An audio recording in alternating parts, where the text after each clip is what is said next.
Every year as we approach Tish'a B'Av, we always lay the Seder Devarim prior on the Shabbos beforehand.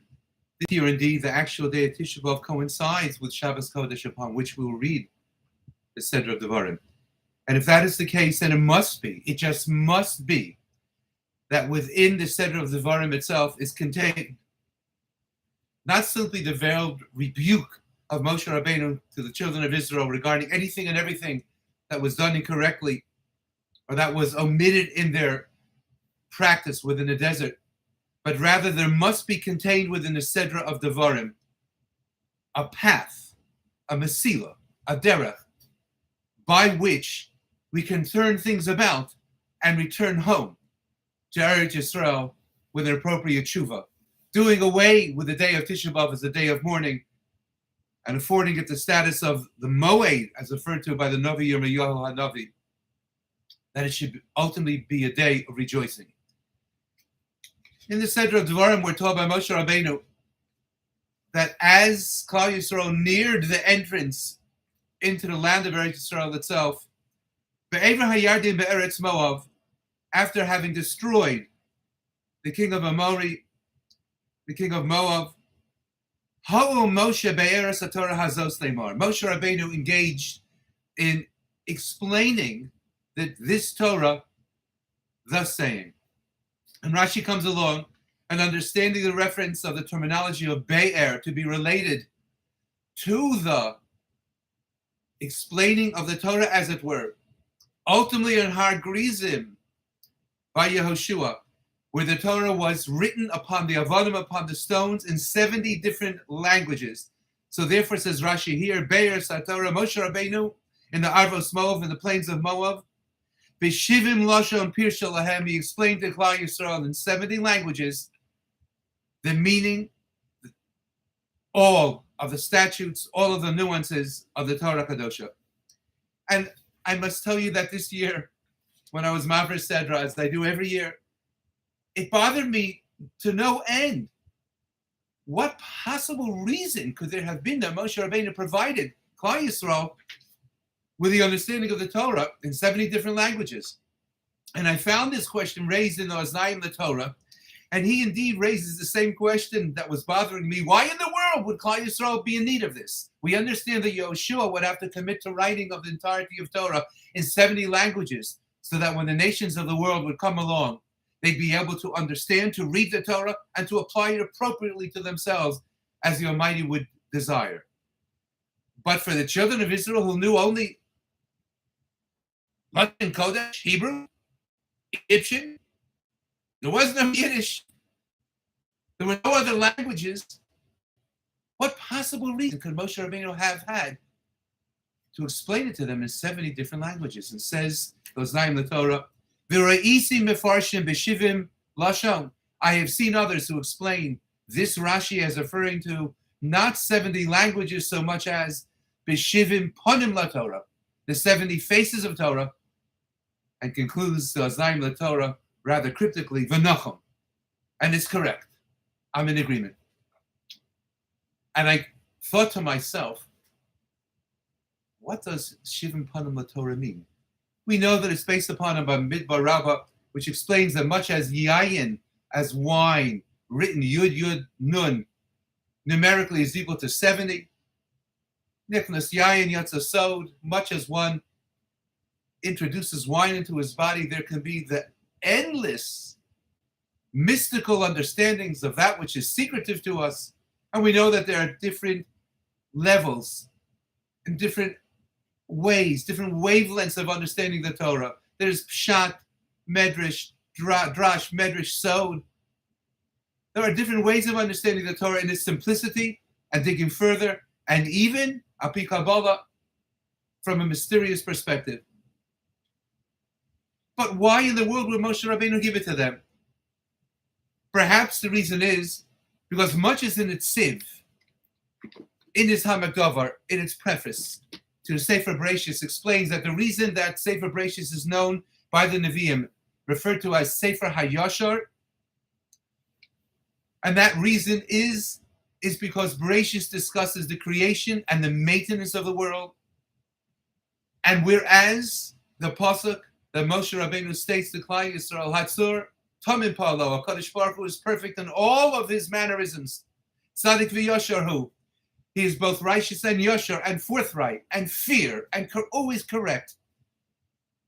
And explains in the Siv that what this means is that even during Bayis Sheni, when we lost the second temple, when the people were tzaddikim and they were chasidim and they were amalei Torah in the words of the Hamikdavar, they were righteous and they were individuals of chasidus going lifnei meshuras hadin, beyond the letter of the law, and they heard of it and they were lignin in learning. They were involved in the study of Torah and its application. But when they looked at individuals, says in the Siv, the way that they conducted themselves vis-a-vis each other was not yashar. It was not correct. It was not acceptable to Hashem Yisbarach. And therefore, because they possess sinas chinam within their hearts, baseless hatred, when they looked at anyone else and they saw that another person didn't exactly conduct himself in the worship of Hashem Yisparach, perhaps in his davening, perhaps in his learning, perhaps in his derech halimud, perhaps in his hanhaga, in his daily comportment, exactly like they did, they automatically assumed Shehu Tzaduki V'Apikuris. They wrote him off and thought they had nothing to learn with that individual and no reason whatsoever to have anything to do with that person. And therefore, they were not Yesharim. Because Avram Avinu, understandably, detested the people of Sodom and what they stood for. But nonetheless, he begged HaKadosh Baruch Hu to spare them because he understood that they had a purpose and what to contribute to the world. And Yaakov understandably resented Lavan, his father-in-law, appreciating that Bikesh Lavan Lakar Sakol, that if he had the wherewithal, he would have uprooted everything from the house of Jacob and the nation of Israel. But he understood nonetheless that he had what to contribute to the existence of the world and to the existence of Klal Yisrael. And Yitzchak was so forgiving of those who sought to rob him blind because he understood the same. And ultimately, Bilam criticizes himself, as it were, and he says, Thomas Nafshi, Mos Yesharim, because he says to himself, I can understand that I have this hatred within myself for the people of Israel, for they are so righteous and they are so God-fearing, and I am not. But to hate them to the degree that I wish to curse them out of existence, well, then I am not what the Tziv refers to as Hainu Mekaime Habriya. I am not one of those who is generally interested at the end of the day in upholding the creation of the world by God. If this is so, then perhaps we are to understand that Torah has 70 faces. It's like a kaleidoscope. And it's not simply that different people could look at their avodas Hashem, at their understanding of God, at their worship and service of God from a different perspective in a different way, but rather it strikes home the message to us that there are 70 pieces of glass and 70 faces to the greater whole of the Torah itself.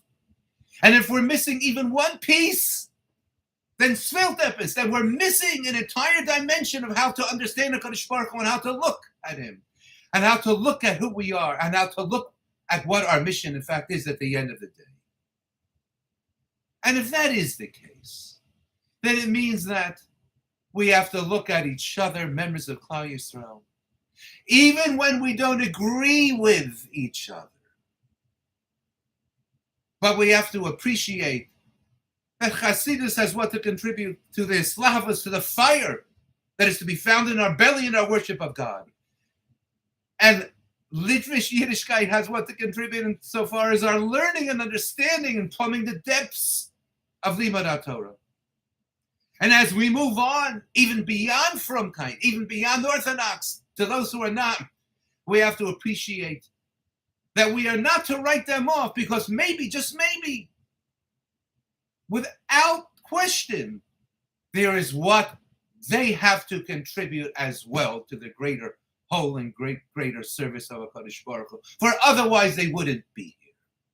And all of the nations of the world, with whatever arts or sciences they possess, they have what to contribute.